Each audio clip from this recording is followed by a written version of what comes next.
Áudio 18 do livro Andarilha para o Senhor, capítulo 15. A verdadeira Corrie ten Boom.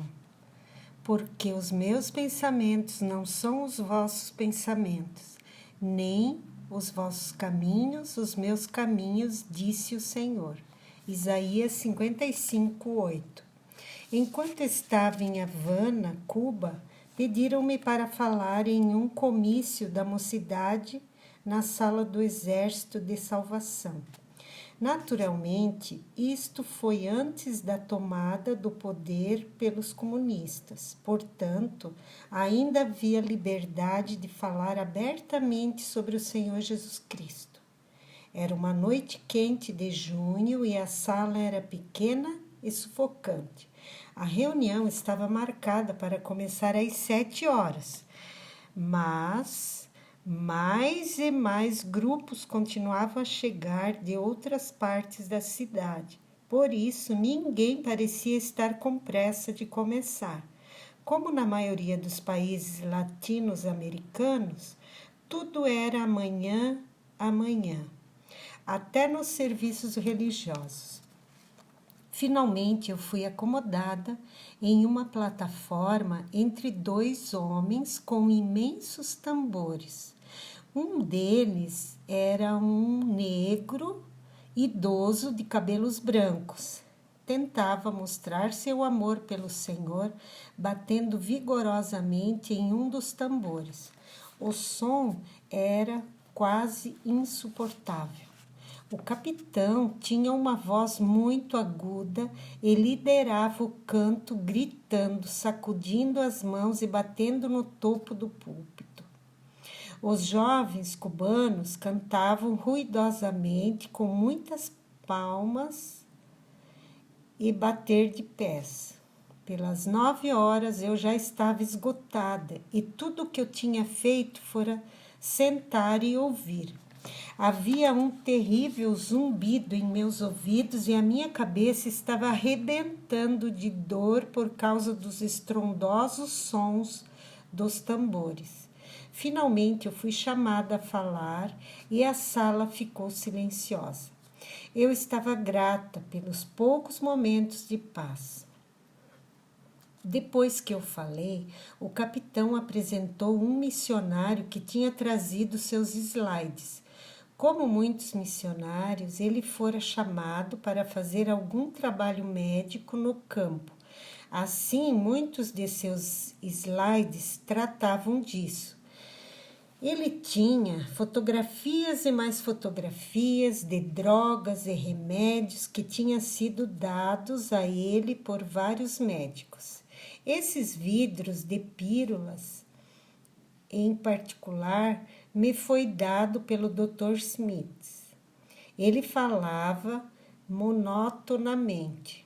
Então, colocando o próximo slide, ele disse: e esta caixa de remédios me foi mandada pelo Dr. Jones. Os jovens na sala não estavam nem um pouco interessados em ver essas caixas, vidros e frascos. O ruído cresceu mais e mais alto e finalmente atingiu um volume tal que o missionário tinha que gritar para se fazer ouvir. Eram 10:30 quando ele finalmente terminou sua apresentação e as luzes voltaram. Agora a sala estava cheia de insetos voadores, mariposas e um tipo de imenso besouro voador que zumbia em volta das lâmpadas expostas e então caía no chão ou no colo das pessoas. Os jovens estavam subindo nos encostos dos bancos.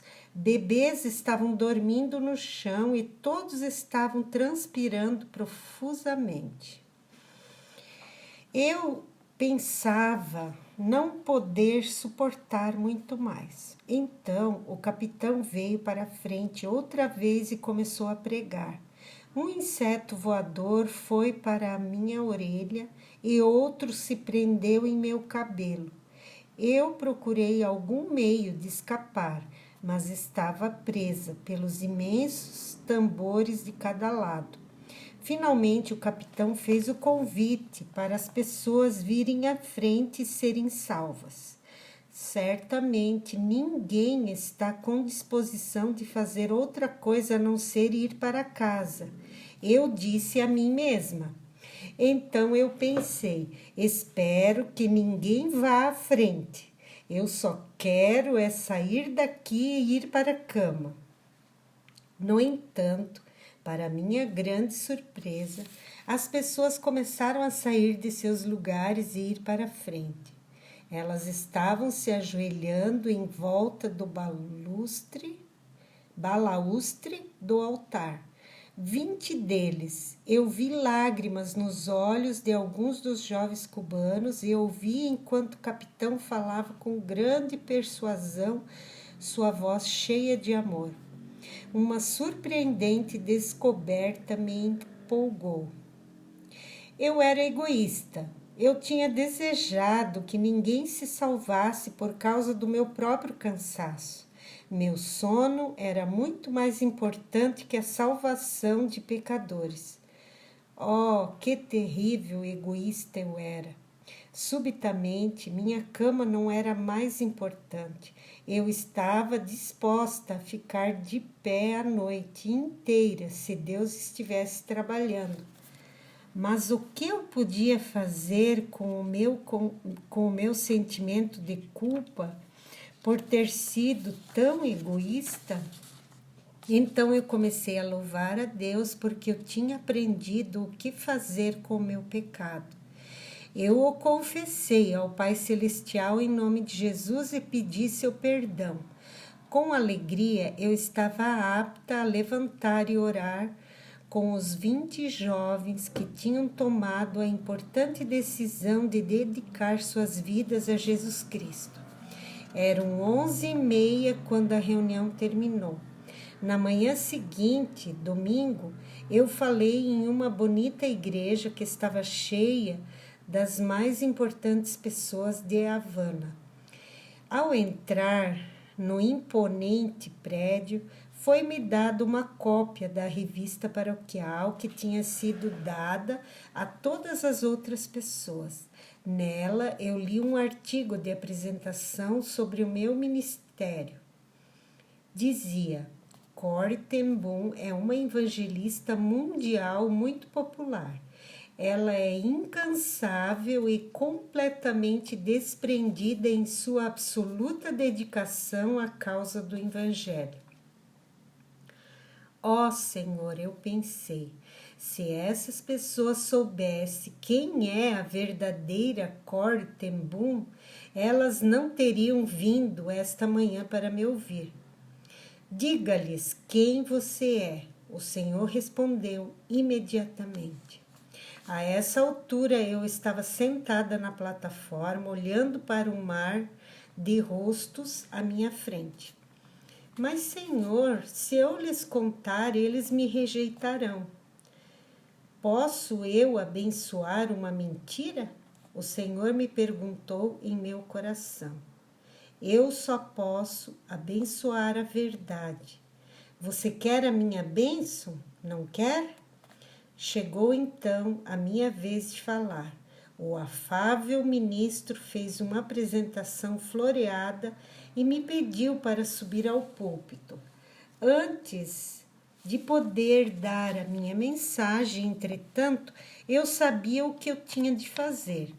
Lendo o primeiro jornal paroquial, eu falei: algumas vezes eu fico com dor de cabeça com o calor da auréola que as pessoas põem em torno de minha cabeça.